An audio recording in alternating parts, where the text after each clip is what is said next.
Chers amis, bonjour. Cette semaine, c'est la paracha Shmini. La paracha Shmini, elle parle de la cacheroute, de ce qui est, on a le droit de manger, de ce qu'on n'a pas le droit de manger. La Torah nous parle des sabots fondus, des animaux ruminants, elle nous parle des écailles, des nageoires pour les poissons, et elle nous cite évidemment une liste de volailles.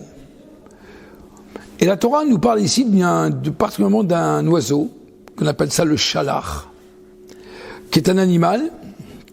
Lui, sa mission est justement, comme la Gemara elle-même sur Rabbi Yochanan, il l'a appelé comme l'oiseau, l'envoyé de Dieu, pour faire justice pour les poissons qui sont dans l'eau. De la même manière, il doit avoir une justice sur terre, eh bien, il y a également une justice dans l'eau. Comme vous le savez, il y a deux mondes.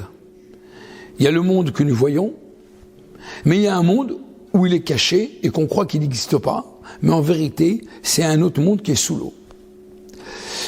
Il y avait une fois une histoire d'un chassid aux États-Unis, un chaliard du Rabbi, qui a fait un voyage, un long voyage, parcouru d'un endroit à un autre aux États-Unis pour un travail. Et à un moment, il devait se reposer, donc il a cherché un hôtel. Et il s'avère que l'hôtel qui s'était arrêté, il n'y a plus de chambre. Il a demandé à l'accueil, est-ce que vous ne connaissez pas un autre endroit? Et du côté, tous les hôtels a priori aux alentours, ils sont tous pleins. Mais il y a une maison de retraite, parfois elle loue des appartements là-bas, quand il n'y a plus personne dans cette chambre. Ok, donc il l'indique, il y va. À ce moment-là, lorsqu'il arrive là-bas, il dit oui, effectivement, on a eu quelqu'un qui s'est libéré là, donc vous pouvez prendre cette chambre. Donc le chassid s'est dit, si je suis venu ici, j'ai sûrement une bonne raison pourquoi je suis venu ici, pas que pour dormir. Donc il va voir à l'accueil, il lui dit, écoutez, il lui demande le chassid, est-ce qu'il y a des juifs ici? Il lui dit justement, la chambre dans laquelle vous avez dormi, c'était un juif qui est décédé et on attend le curé pour l'enterrer. Je dis, comment, le curé? Mais non, vous attendez le rabbin. Non, ne fait pas de différence, juif, pas juif. Donc, le chaliard lui explique que un juif qui est né juif, il doit être enterré comme un juif.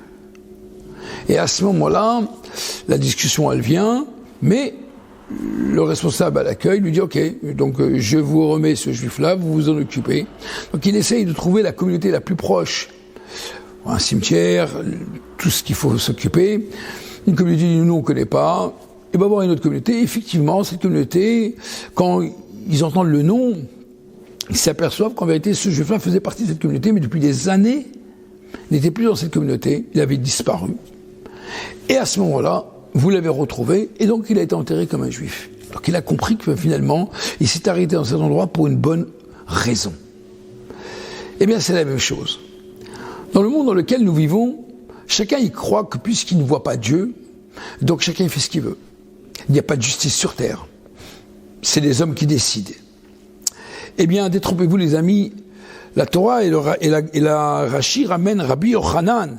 Il a dit que du shalach, de cet oiseau-là, qui fait justice pour les poissons dans l'eau, il faut savoir que, et le Baal Tanya, l'auteur du Tanya, amène une preuve de là, que Dieu, il a la providence, il surveille pas uniquement les hommes, il surveille les minéraux, les végétaux, les animaux. Chaque chose, Dieu, il est maître de toutes ces choses-là. Et en d'autres termes, ça nous apprend qu'en vérité, que il ne faut pas uniquement regarder le monde dans lequel on ne voit pas le Créateur, on ne voit pas Dieu, mais il y a quelque chose qu'il faut aller un peu plus profond. Et Dieu nous a montré cette volaille qui en réalité nous montre que, vous voyez, même si les poissons ils sont dans l'eau, on ne les voit pas, ils doivent savoir qu'il y a un moment, leur temps est arrivé, leur mission est arrivée d'être terminée sur cette terre, même au fin fond de la mer. Ça veut dire qu'en vérité, dans ce monde, il y a un maître qui s'appelle Akadosh Baruch Hu, le créateur. Et il envoie des messagers, des émissaires, pour faire justice et ne jamais penser qu'on pense un instant, ne serait-ce qu'un instant, qu'on est libre de faire ce qu'on veut et on fait ce qu'on veut, mais il faut savoir qu'il y a une justice. Akadosh Baruch Hu, il a des moyens et il a les moyens, et il sait tout, et il vérifie tout, il voit tout. Mais il y a un moment où Dieu il décide. C'est la raison pour laquelle que cet oiseau il nous apprend la providence divine. Nous vivons dans un monde dans lequel nous pensons que le monde veut dire élème, obscurité. Alors comme le monde, il est obscur, obscur de quoi?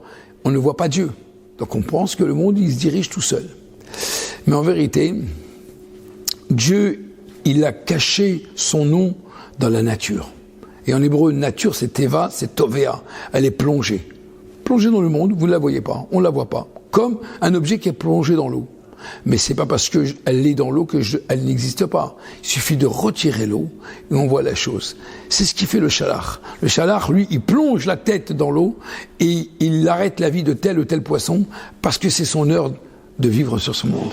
C'est la raison pour laquelle que Dieu fasse que Bezrat Hashem, nous-mêmes, nous devons plonger, regarder l'intérieur de nous-mêmes, voir comment nous avons une âme divine. Elle est venue au monde pour qu'on puisse servir le Créateur.